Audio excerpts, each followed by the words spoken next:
Así que voy a leer en favor de ustedes la palabra de Dios. Dice Salmo 86, versículo 1 en adelante. Inclina, oh Jehová, tu oído y escúchame, porque estoy afligido y menesteroso. Guarda mi alma, porque soy piadoso. Salva tú, oh Dios mío, a tu siervo que en ti confía. Ten misericordia de mí, oh Jehová, porque a ti clamo todo el día. Alegra el alma de tu siervo, porque a ti, oh Señor, levanto mi alma. Porque tú, Señor, eres bueno y perdonador, y grande en misericordia para con todos los que te invocan.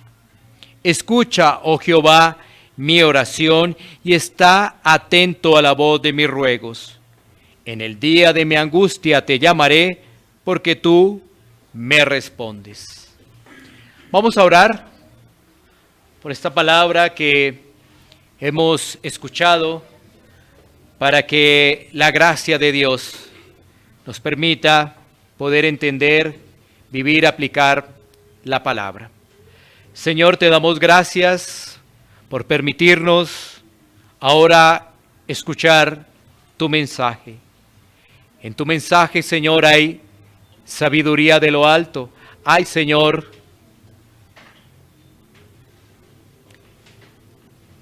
ese mensaje, ese tesoro para cada uno de nosotros.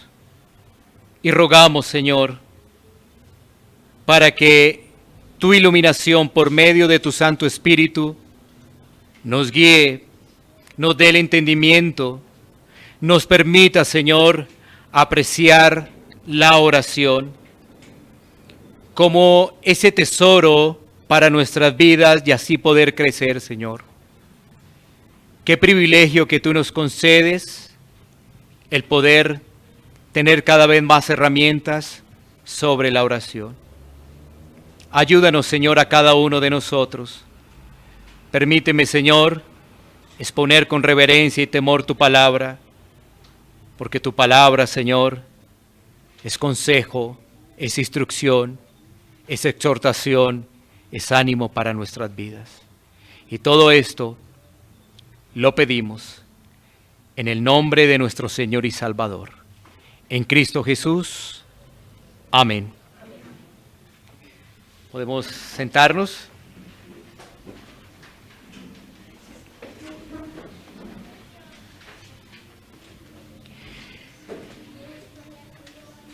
Queremos compartir durante estos domingos un tema en el cual anhelamos, deseamos que podamos practicar, que podamos afianzar y podamos anhelar. El tema del cual estoy hablando es la oración, la oración. El título que vamos a desarrollar o que voy a presentarles es La oración, privilegio, deber, gozo y medio de gracia para el creyente.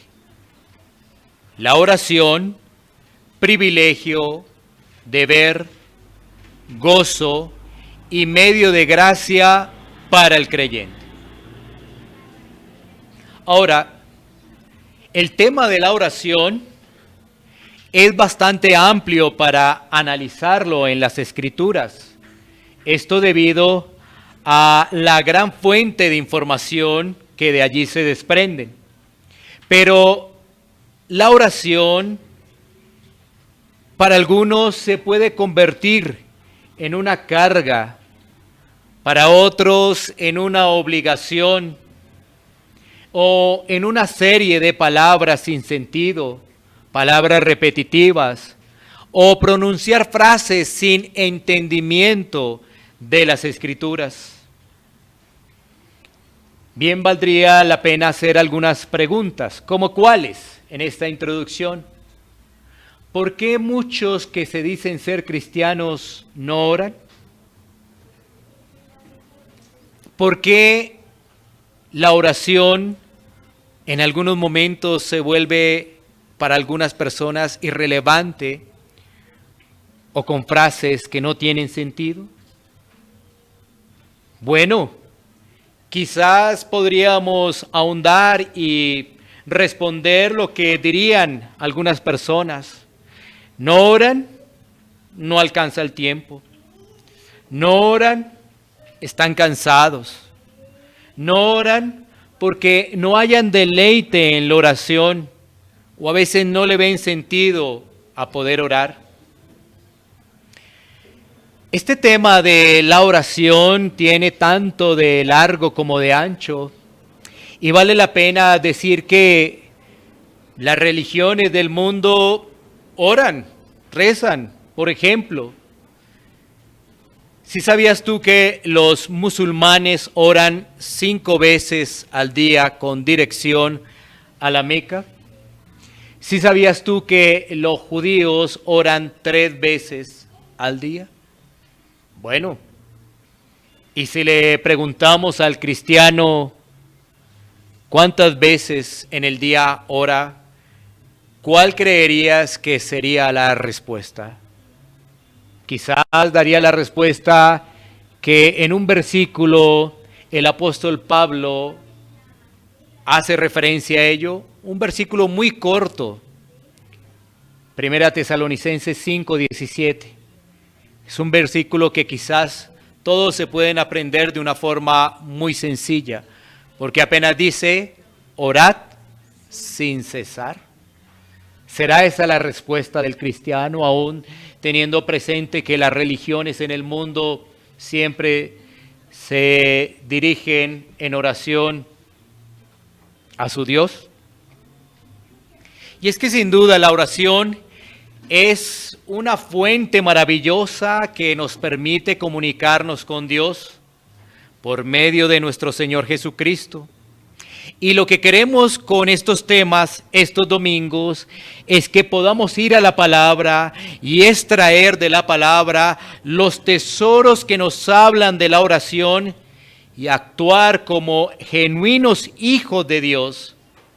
No como un cristiano solo de nombre, que menosprecia la palabra, que menosprecia este medio de gracia, que no atiende las correcciones que dice la palabra, sino que anhelamos encontrar una vez más o recordar una vez más en la palabra esos tesoros que nos hablan de ese medio de gracia que es la oración. Precisamente este salmo, el Salmo 86, es una oración de David. Hablemos un poco de este salmo ya entrando en el contexto. El libro de los Salmos está dividido en 5 libros distintos. Y en esta sección del Salmo 86 es el único salmo de David, advirtiendo que David es uno de los escritores que tienen más salmos precisamente de ese libro. Pero aquí solamente en esta sección una sola vez. Interesante. Este salmo técnicamente se ha visto como un lamento, pero también nos está expresando confianza en el Señor. Este salmo tiene un gran número de peticiones, cerca de 15 peticiones, y tiene 17 versículos. Pero el tema general, si lo condensamos de todas esas peticiones, el tema general es la misericordia de Dios. Misericordia de Dios. El clamor del salmista por misericordia. Bueno, teniendo un poco ese contexto del Salmo, vamos a estar mirando cada uno de esos versículos. Y el primer punto que deseo exponer es el privilegio de orar. El privilegio de orar. Versículo 1 del Salmo 86 dice: Inclina, oh Jehová, tu oído y escúchame, porque estoy afligido y menesteroso. Así que desarrollemos el privilegio de orar. De este versículo vamos a recordar un poco qué es la oración y efectivamente el privilegio de que Dios escucha a sus hijos. Bueno, comencemos. Como lo hemos dicho, este es un salmo de David y enfoquémonos efectivamente en David. ¿Quién era David? David fue rey de Israel, pero antes de ser reconocido rey, de ser reconocido por su pueblo, la Biblia lo describe como un pastor de ovejas y era el menor de sus 7 hermanos. Recordemos un momento el primer libro de Samuel, capítulo 16, versículos 10 y 11. Dice la Escritura: E hizo pasar Isaí 7 hijos suyos delante de Samuel. Pero Samuel dijo a Isaí: Jehová no ha elegido a estos. Versículo 11. Entonces dijo Samuel a Isaí: ¿Son estos todos tus hijos? Y él respondió: Queda aún el menor, que apacienta las ovejas. Y dijo Samuel a Isaí: Envía por él, porque no nos sentaremos a la mesa hasta que él venga aquí.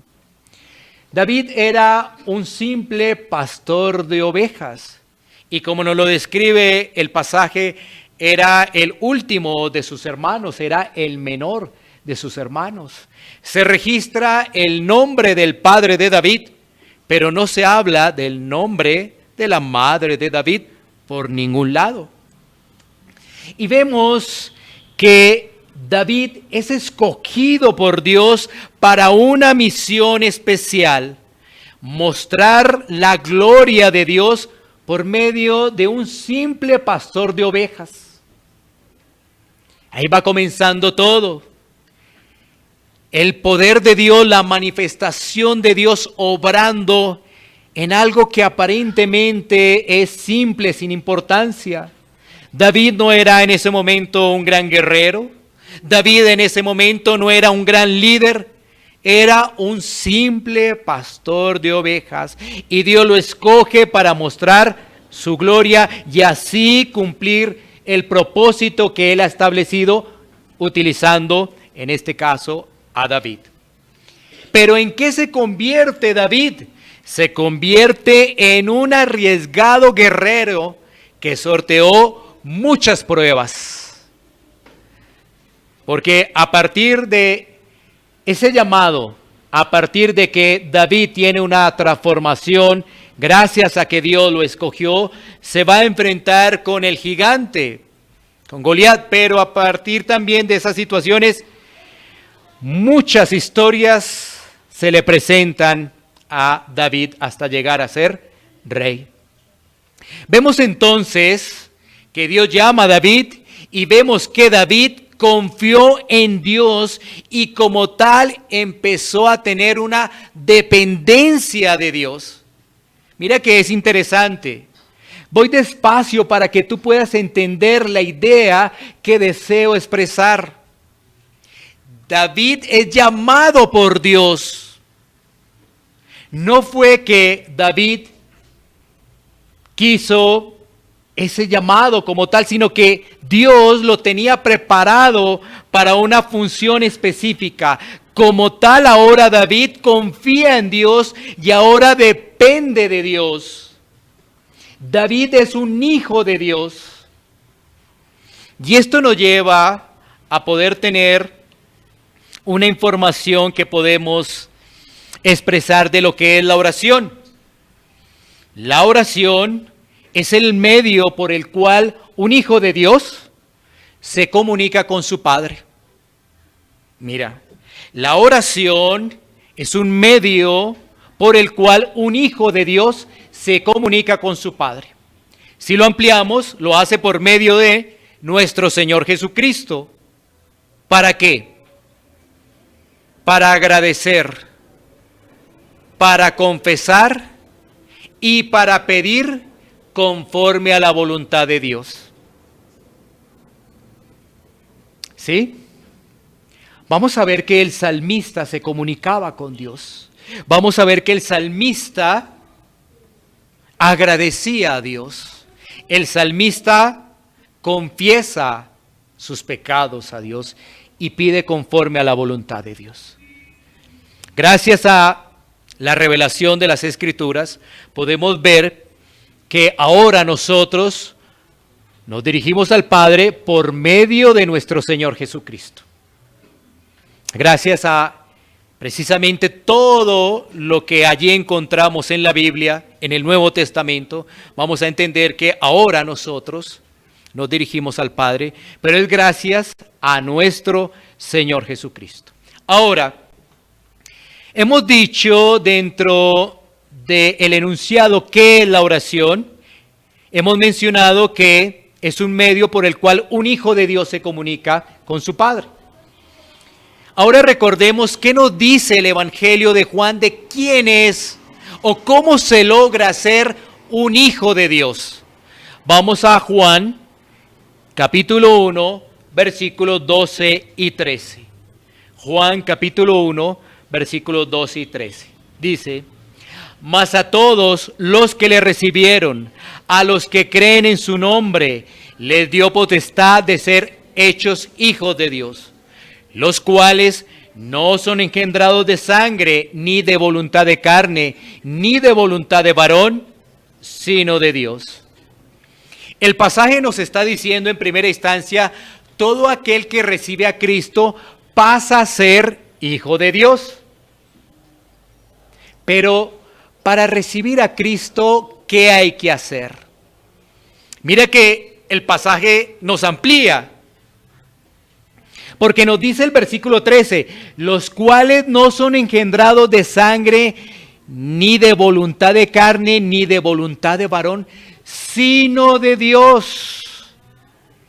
Es decir, ser hijo de Dios es la potestad de Dios. Eso es lo que nos está diciendo el pasaje. Porque ahí nos dice, es que no son engendrados de sangre, ni de voluntad de carne, ni de varón, sino de Dios. Vamos entonces extrayendo algunas cosas de las Escrituras y llevando eso al tema de la oración. Porque esto nos está diciendo que no todos son hijos de Dios. Y si no todos son hijos de Dios, no todos escucha a Dios en oración. No todos hacen parte del reino de Dios. No todos oran sinceramente. No todos lo hacen con humildad y en dependencia del Señor.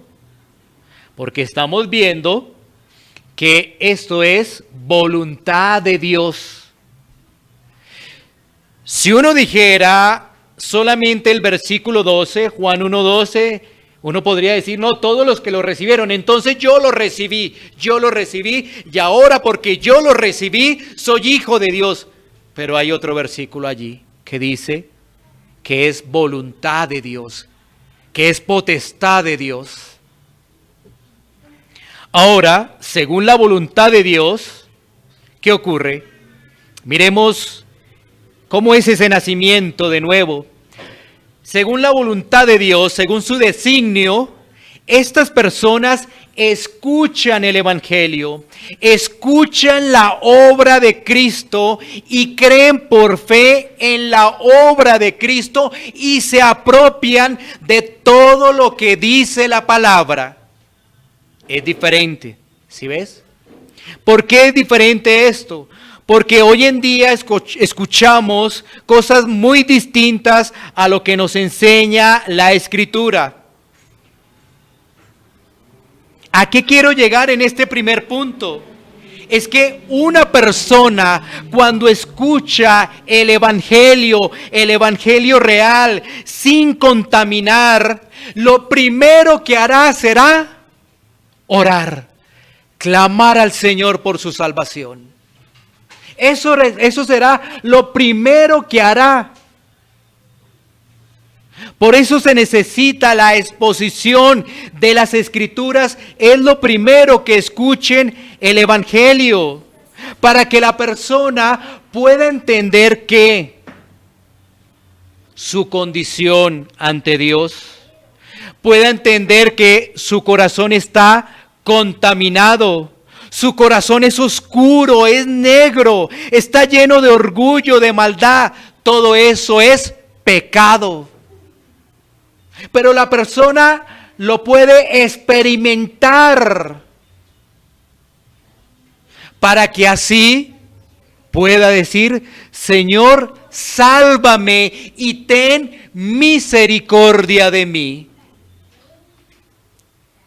Va a pedir misericordia.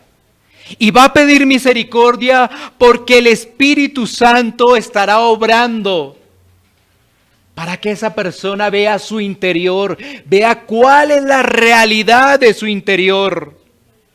Como ya lo hemos descrito, un corazón completamente corrupto, un corazón contaminado. Algo de lo que dice el apóstol Pablo en Efesios 2, que estábamos muertos en delitos y pecados. Entonces, eso hará que la persona pueda realmente clamar a Dios y pedir misericordia. Esa persona que es expuesta al Evangelio, esa persona que escucha cuál es su situación ante Dios, cuál es el panorama que tiene y lo que puede suceder si no cambia, si no se arrepiente de esa vida,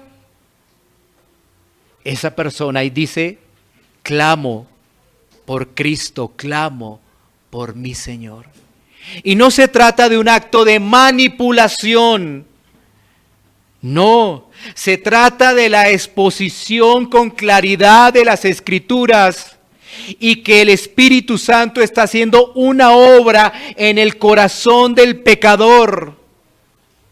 Ahí está la diferencia. Porque muchas personas dicen, somos hijos de Dios y oran y repiten frases, pero no entienden qué es lo que están repitiendo. No son hijos de Dios.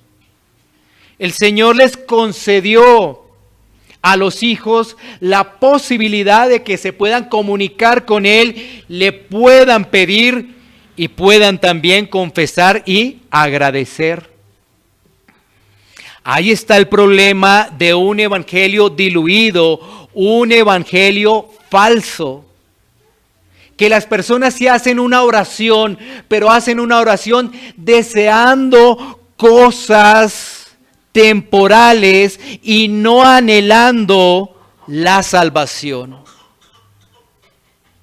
Y entonces esas personas creen que son hijos de Dios porque repitieron una oración, pero inclusive esa oración siempre fue guiada. Pero si se expone realmente el Evangelio, la persona dirá: necesito de Dios.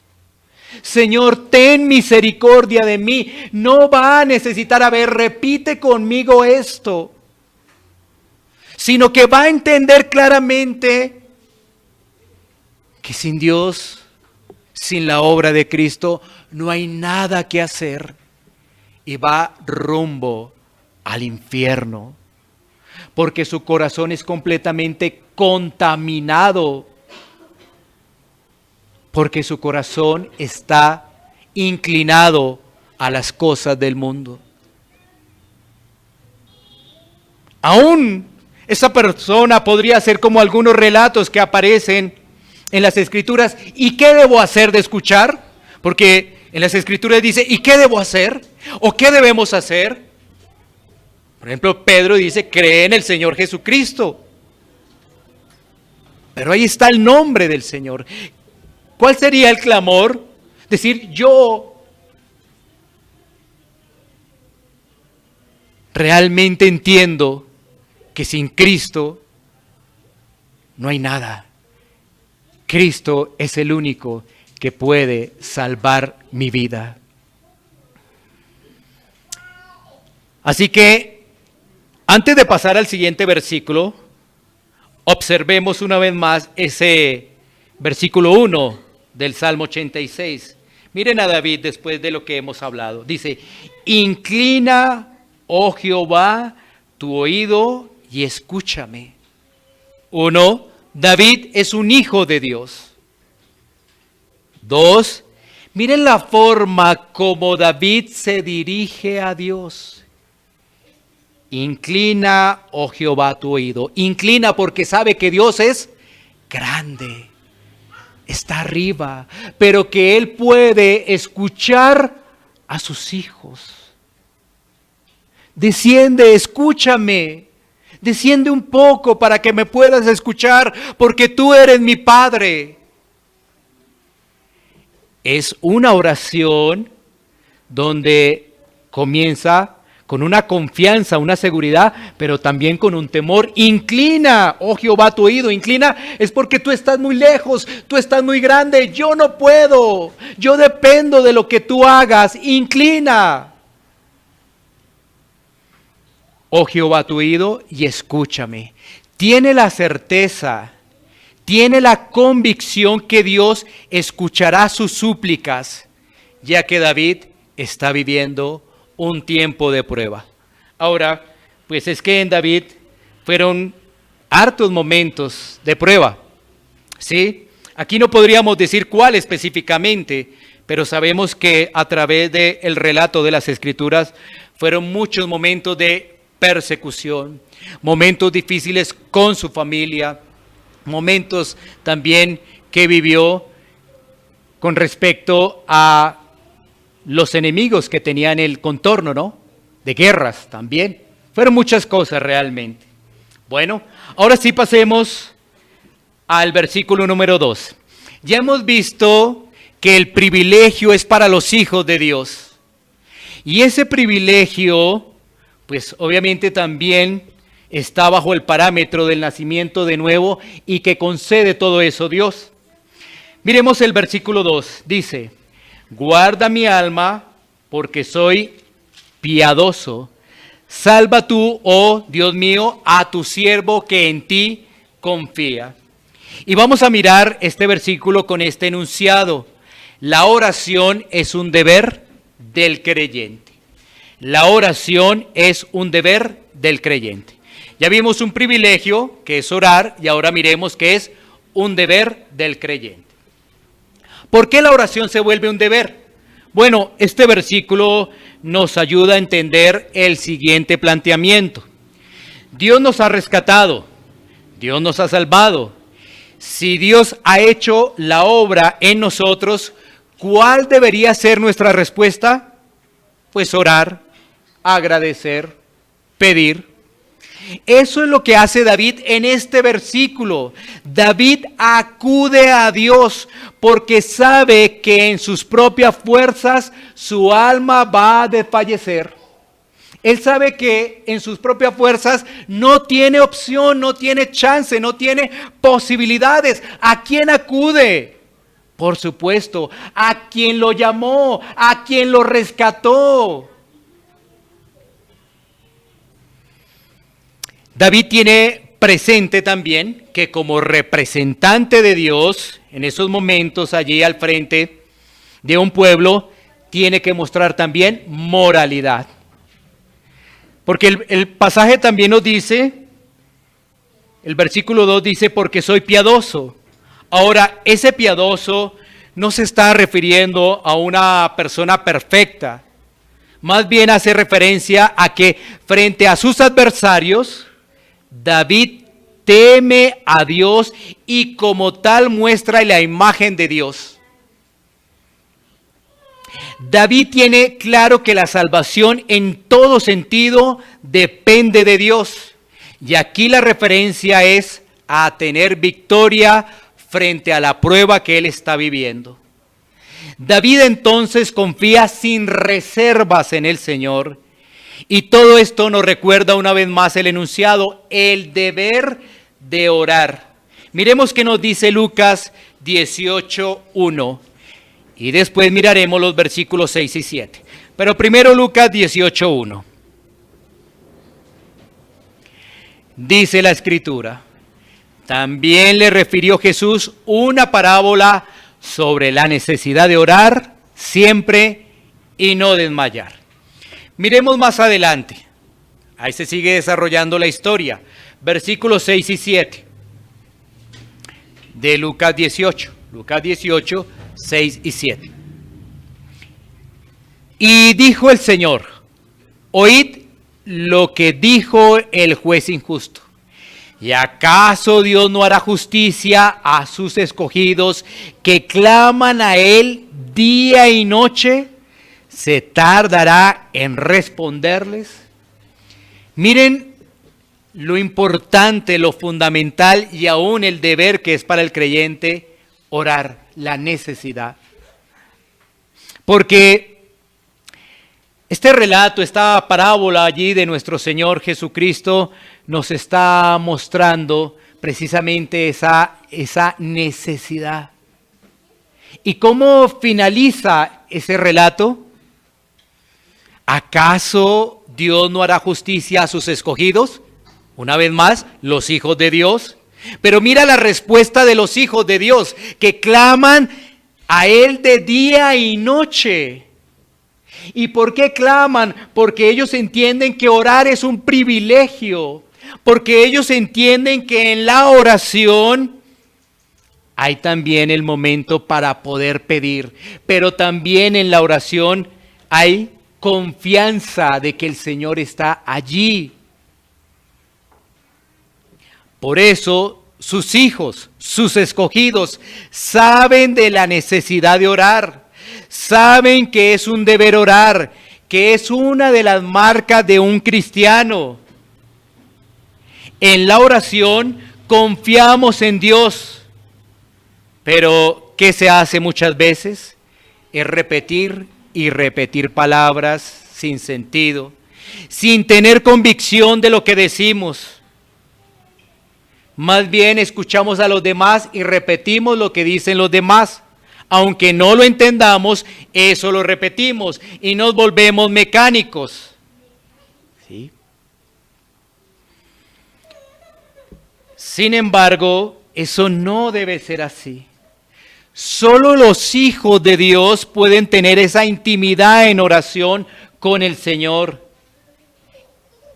y tener entendimiento de la oración. Quizás no les ha pasado que muchas personas empiezan a repetir algunas frases que escucharon de algún otro ministro, de algún otro pastor o de alguna otra persona, las empieza a repetir, pensando que en esas frases hay fórmulas mágicas para alguna situación en particular. Pero ¿Entienden realmente lo que están orando? ¿Lo entienden? Porque es lo mismo que le ocurre en el relato de Hechos, donde está Felipe con el eunuco. ¿Entiende lo que lees? Ahora la pregunta sería, ¿entiende lo que está saliendo de tu boca? ¿Entiendes? Pasemos al siguiente versículo, versículo 3. Y el enunciado es la actitud de David frente a la oración. La actitud de David frente a la oración. Leamos. Ten misericordia de mí, oh Jehová, porque a ti clamo todo el día. Bueno, ¿cuál es la actitud de David? Bueno, David sabe, uno, que Dios es misericordioso. Es decir, que Dios se compadece de sus hijos en medio de las debilidades. Y eso lo lleva a tener una actitud constante de oración. Esa es la actitud de David. Constante en la oración. Y eso va en armonía con todo lo que nos dice la Escritura, ¿no? Tú vas a ver, por ejemplo, la oración de Ana. Era una oración ferviente. Vas a escuchar al apóstol Pablo que dice, orad sin cesar. Miraste ahorita lo que dijo Lucas 18, versículo 1 y los versículos posteriores, donde decía que los escogidos, que los llamados de Dios, estaban orando todo el día o de día y de noche. Y ahora vemos aquí al salmista, dice, ten misericordia de mí, oh Jehová, porque a ti clamo todo el día. Es un clamor constante que tiene el Hijo de Dios. Eso hace parte del ADN del creyente. Son oraciones realmente que tienen una sensibilidad porque nos estamos dirigiendo al Padre. Entonces, la oración hace parte del nacimiento de nuevo y durará todo el recorrido, toda la vida del creyente. ¿Dónde comenzó? Con una disposición sincera en el nacimiento de nuevo y hará parte toda la vida del creyente. No es solamente que allí dijo, Señor, sálvame, ten misericordia de mí, y no volvió a orar, no volvió a acercarse al Padre por medio del Señor Jesucristo en oración, no, siguió dependiendo de sus fuerzas, siguió dependiendo aparentemente de sus habilidades, no.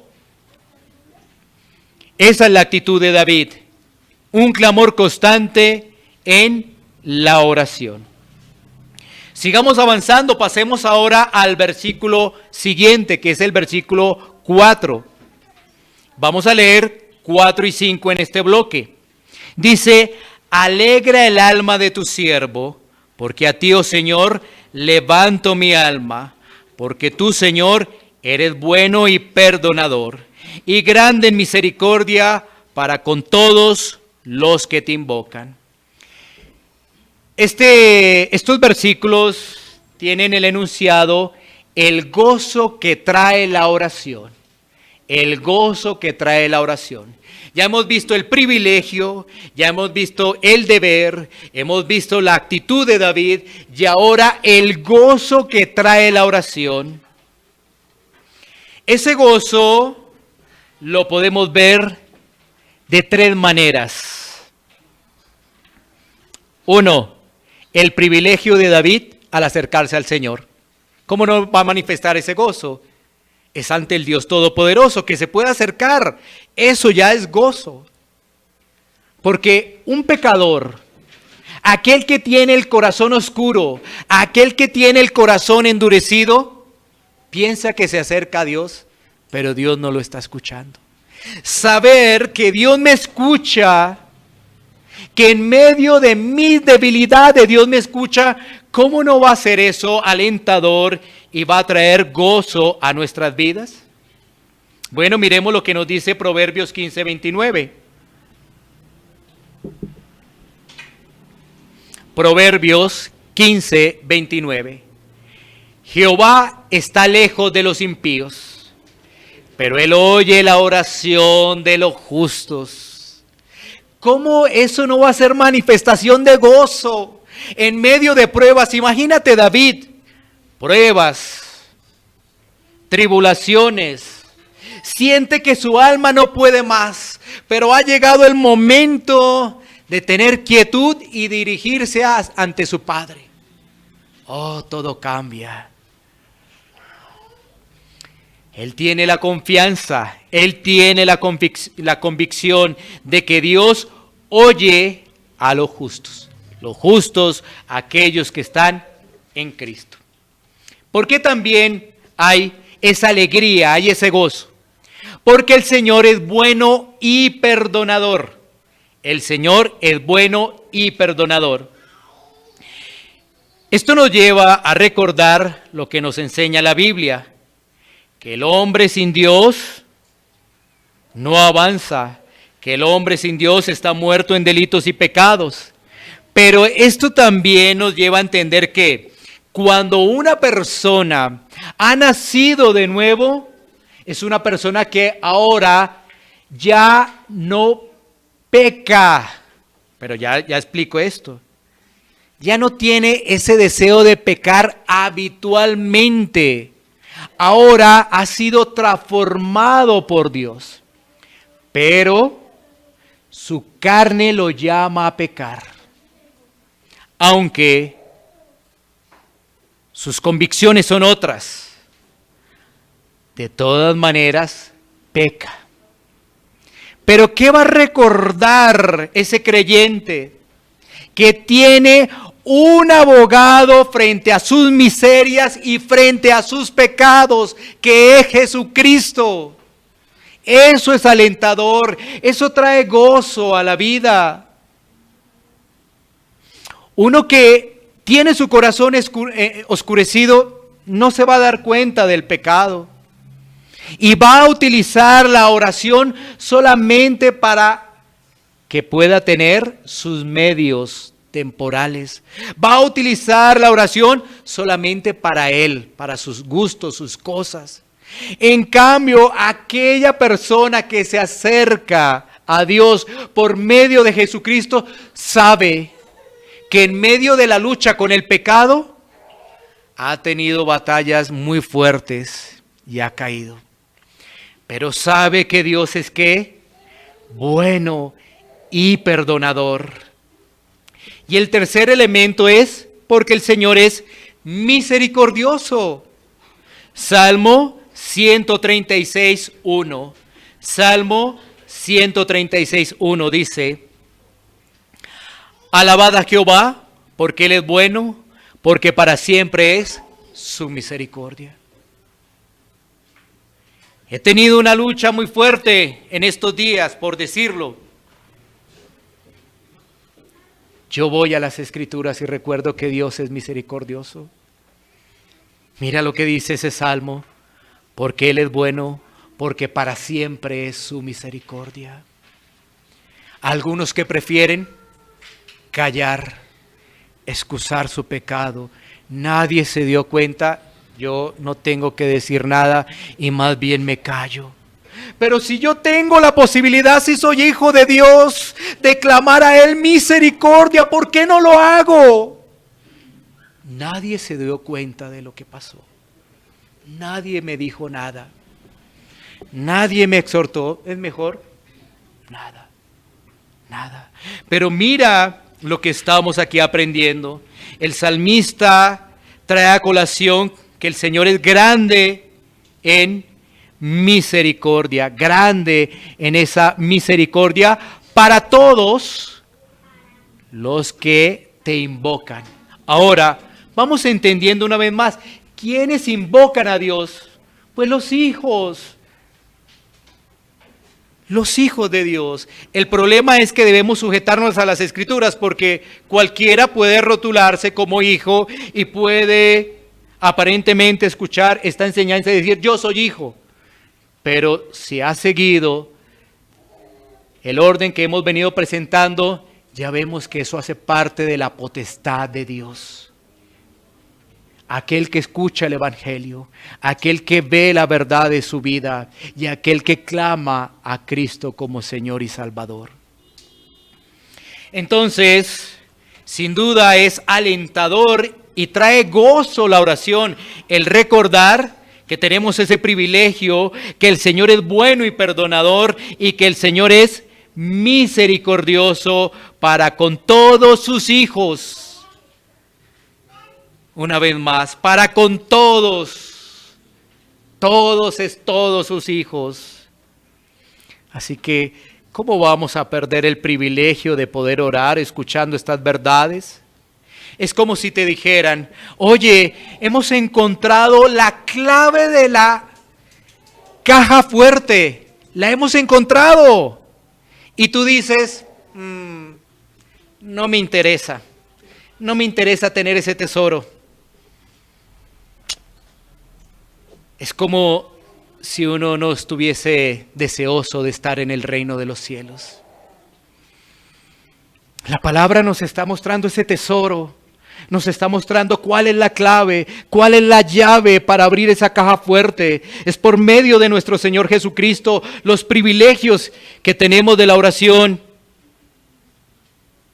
No podríamos responder, no me interesa ese tesoro, no me interesa saber cuál es esa llave, no.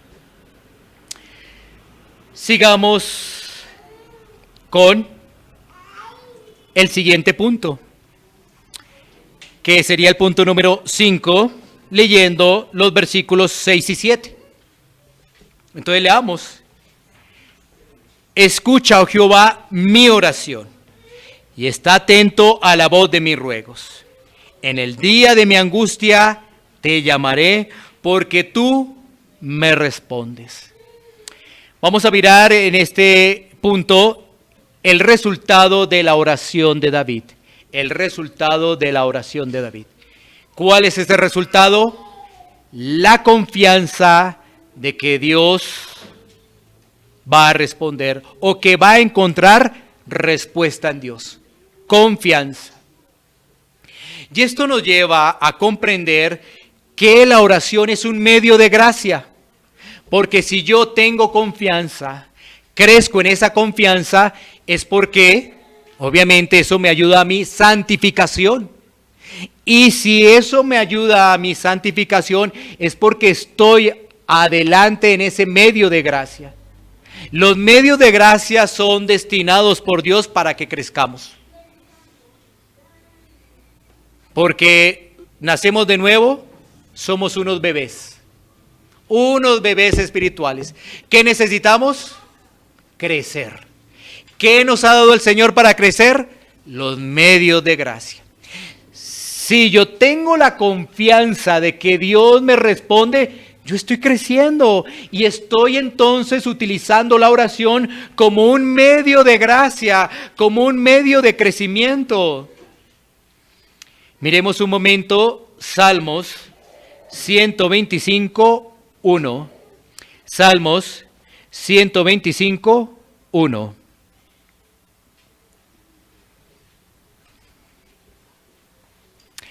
Los que confían en Jehová son como el monte de Sión, que no se mueve, sino que permanece para siempre. ¿Qué nos está diciendo David en estos versículos? Él está trayendo a colación una vez más la idea del versículo 1.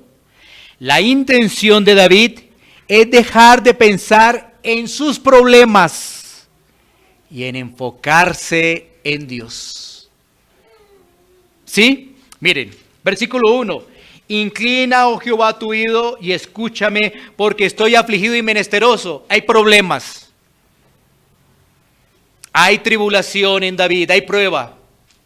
Pasamos aquí. Vuelve y dice versículo 6. Escucha, oh Jehová, mi oración y está atento a la voz de mis ruegos. En el día de mi angustia te llamaré, porque tú me respondes. Es decir, ahora me concentro, no en el problema, no en la dificultad, sino en la confianza hacia Dios, en la respuesta que Él puede entregarme. Mira la diferencia. Ya no es el problema, ya no es la dificultad, ahora me concentro, es en la respuesta de Dios. El salmista tenía claro que el Señor iba a estar escuchando esos ruegos. ¿Qué diferencia lo que estamos viendo en oración a lo que se plantea hoy en día? Donde Dios me tiene que dar lo que yo le pida. ¡Qué gran diferencia! Lo que estamos viendo acá es un corazón humilde, un corazón que empieza a descansar en Dios. ¿Y sabes qué? Dice, la voz de mis ruegos. No es, Señor, es que tú me tienes que dar lo que yo te pedí. Si no, no vamos. No, más bien allí hay ruegos. Y Él tiene la convicción de que va a obtener una respuesta. Así que David una vez más reitera que Dios le escucha, que Dios está atento a los ruegos de David, que David tiene comunicación permanente con Dios, que David sabe que hay respuesta de Dios para con él, es decir, para sus hijos. Ahora mira, si a David le responde el Señor, ¿tú qué crees? A nosotros no. A nosotros no nos responde el Señor. Pero lo que hemos entendido es que a los hijos del Señor responde. Entonces, si tú eres hijo de Dios, pues claro que vas a obtener respuesta de Dios. Claro que sí. Miremos una conclusión para que podamos llegar a algunas aplicaciones de este pasaje. ¿Cuál es la conclusión? Bueno, que la oración hace parte de la vida cristiana. Así de claro, la oración hace parte de la vida cristiana. ¿Qué debemos hacer? Debemos aprender cómo orar. Bueno, eso fue lo que le pidieron los discípulos a Jesús. Enséñanos a orar. Bueno, de eso también estaremos hablando próximamente. Debemos realmente aprender cómo orar. Debemos orar con corazones dispuestos. Debemos orar con corazones agradecidos al Señor. Y debemos orar reconociendo el privilegio que tenemos. Quiero repetirte una vez más. La oración hace parte de la vida cristiana. Es decir, esto está muy claro. Si tú no oras, no haces parte del reino de Dios, pero el Señor puede tener misericordia. Pero no te olvides lo que acabé de decir. Si tú no oras, no haces parte del reino de Dios. Así de claro es. Y tu corazón todavía está oscuro y tu corazón todavía está en tinieblas. Así estés en este lugar. Pero Dios puede tener misericordia. ¿Qué más? Que debemos orar con corazones dispuestos. Estoy repitiendo. Con corazones agradecidos. Porque todo hace parte del privilegio. Todo hace parte del privilegio. Ahora, en la oración que escuchamos hoy en día, es que las personas le mandan a Dios. Ahora, nosotros nos creemos tan importantes que es Dios el que tiene el privilegio hacia nosotros. Así hemos cambiado el Evangelio. Porque a Dios antes le ordenamos. No, por eso debemos aprender realmente cómo orar. Y esto nos lleva a estas aplicaciones. La primera es, si has orado por tu salvación, ¿qué palabras salieron de tu boca? en ese momento que te diste cuenta que tu corazón era oscuro?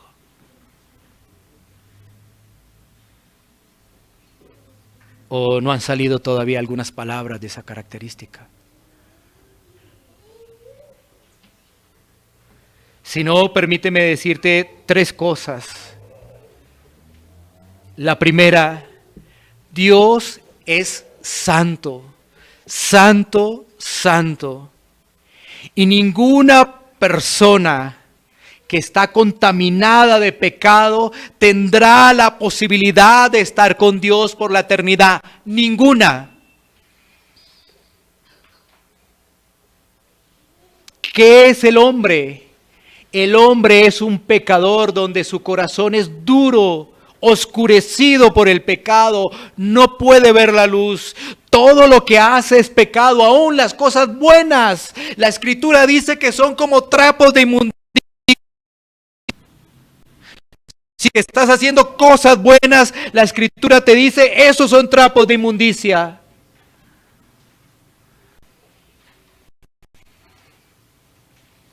Eso hace un corazón oscurecido, que no ve la realidad, que no ve el pecado, que no ve la majestad y la grandeza de Dios. Y puede estar acá ese corazón. Pero frente a ese panorama lúgubre, oscuro, desierto, si esa persona se le dice que Cristo murió en la cruz, tomó el lugar del pecador, derramó su preciosa sangre para que esa persona confíe en Cristo, sepa que Cristo tomó el lugar del pecador y que ahora yo deposito esa confianza de perdón de mis pecados en Él y que voy a tener vida eterna, esa persona va a decir, aún en su corazón, aún ahorita, Señor, perdona mis pecados, sálvame de mi inmundicia, sálvame de mi vida pecaminosa. No voy a confiar en nadie más que no seas tú, en nadie más. No voy a poner atención en nada más que no seas tú. Esa persona empieza realmente a orar diferente. Orar diferente. Y comienza con la oración, con el nacimiento de nuevo.